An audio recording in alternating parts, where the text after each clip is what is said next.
A jama'a salamu alaikum.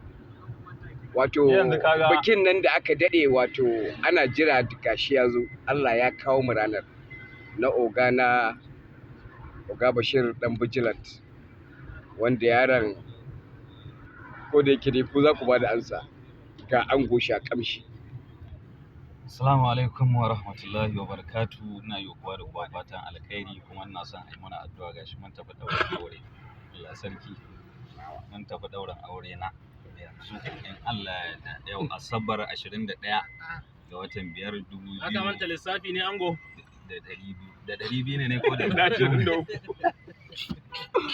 Ango kenan har ya manta ma shekarar wai 2300 da 100 kai da 20 ne fa da uku. Inna lillahi wa inna ilaihi raji'un. To da 23 ne.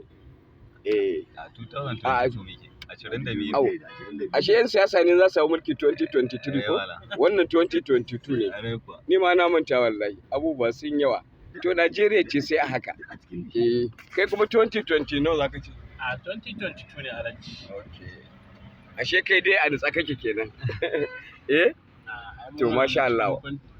Wanda ya samu zuwa, Allah Ubangiji Allah ya komar da shi gida lafiya, wanda kuma bai samu zuwa ba da Allah ya taya wato angon yau da addu'a.